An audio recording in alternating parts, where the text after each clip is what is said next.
Assalamualaikum warahmatullahi wabarakatuh. Bertemu lagi dengan saya, Astari, di kelas metodologi penelitian pendidikan bahasa dan sastra Indonesia. Teman-teman, pada kesempatan kali ini saya akan membahas mengenai penyusunan tinjauan pustaka di dalam penelitian.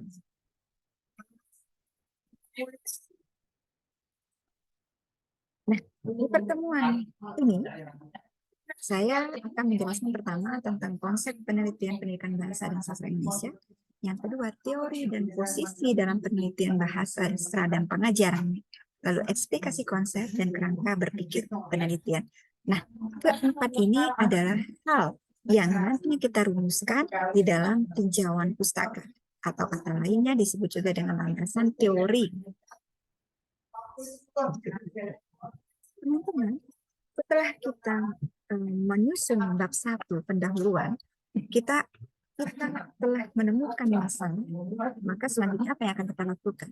Yaitu kita berusaha untuk mencoba menjelaskan masalah yang kita dapatkan dengan teori yang relevan, yaitu teori yang berkaitan dengan masalah kita. Penelitian dengan teori.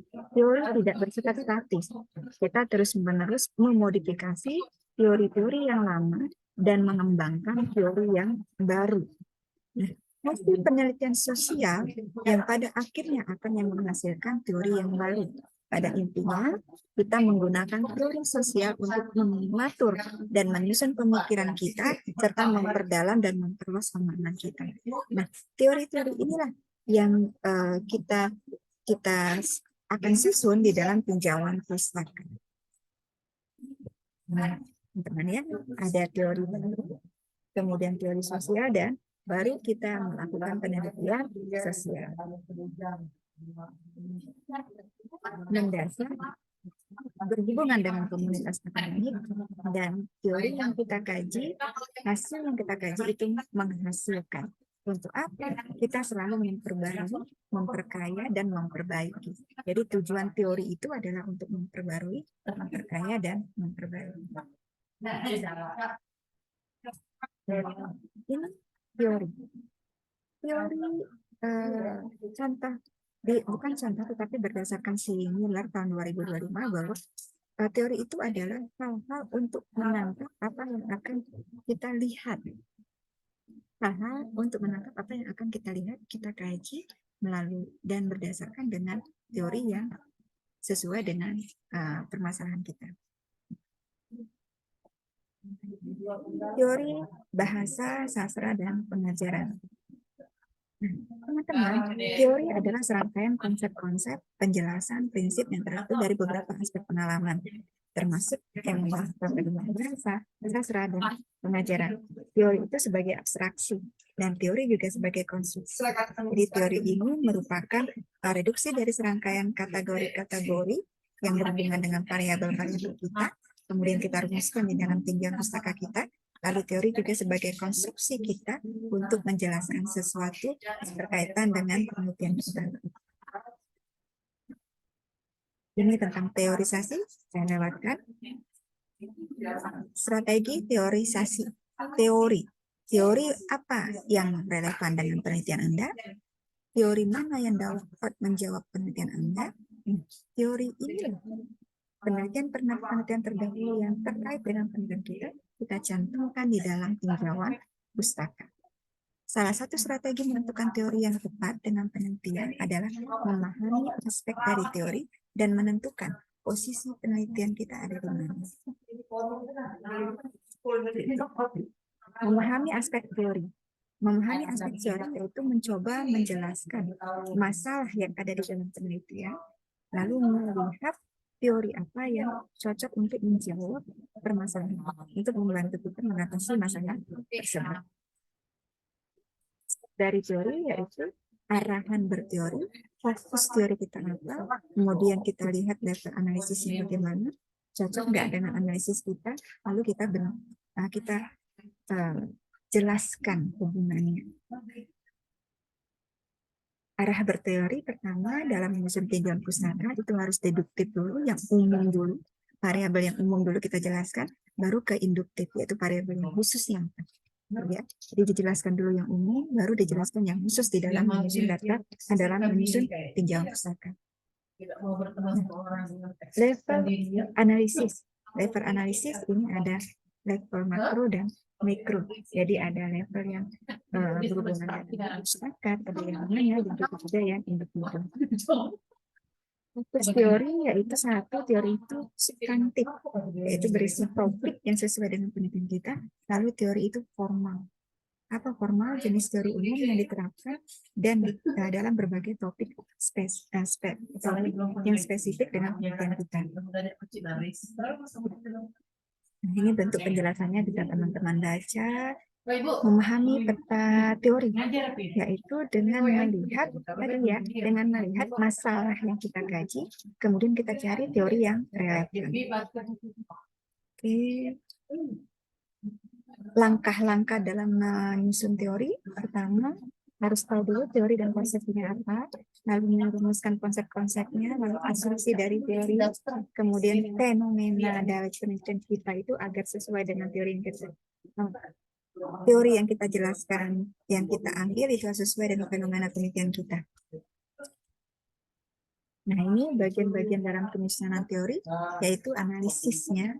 Kita lihat dulu, identifikasi dulu teori mana yang akan kita pakai, yang sesuai dengan penelitian. Lalu asumsinya, kemudian hubungannya dengan teori kita, baru kita menentukan konsep yang akan kita jelaskan di dalam tinjauan proses. Contoh asumsi, saya mau mengkaji tentang penelitian pragmatik, maka teori yang saya gunakan adalah pragmatik. Nah, asumsi saya bahwa pragmatik itu merupakan ilmu linguistik yang membahas tentang hubungan bahasa dan konteks berbahasa. Mengapa saya ambil teori pragmatik? Karena penelitian saya berhubungan dengan mengkaji pragmatik dari unsur bahasa dan non-verbal berbahasanya. Oke, hubungan keterkaitan antara konsep dengan konsep lainnya. Jadi teori itu harus berkaitan dengan konsep yang satu dengan konsep yang lainnya, yaitu pengambilan posisi dan juga ada basis penelitian.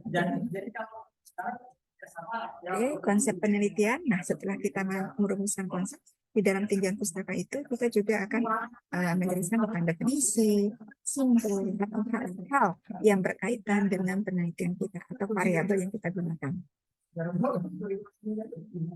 Oke, teman-teman, ini banyak sekali ya teori-teori yang kita gunakan. Yang bukan maksud saya hal-hal yang berhubungan dengan tinjauan pustaka. Ini ada konsep riset. Pertama, riset itu penelitian harus merupakan sebuah tema yang mengorganisasi penelitian kita. Yang kedua, harus sesuai dengan riset atau penelitian kita. Yang ketiga, kita menguraikan teori harus akurat. Oke, lalu banyak ya analisis makna. Nah, ini contoh dari konsep. Contoh ya, ini saya mau menganalisis tentang aspek non-verbal dalam berbahasa.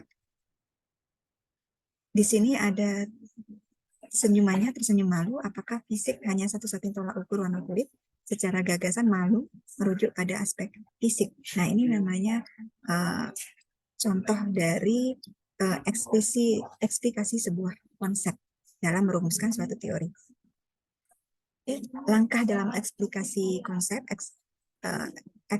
eksplikasi konsep itu menghubungkan antara konsep dengan teori, antara konsep yang akan kita tulis dengan teori yang akan kita susun, yang akan kita gunakan untuk penelitian kita. Jadi kita harus ada buku kajian atau literatur kita, kemudian kita observasi dulu buku ini cocok nggak dengan penelitian kita untuk membahas masalah kita. Tapi ingat, buku kajian tidak harus buku ya, tetapi lebih banyak kita mengambil tadi literatur kita berupa penelitian yang terkait terdahulu. Buku dan penelitian yang terkait ini harus referensi yang update setidaknya 5 tahun belakang.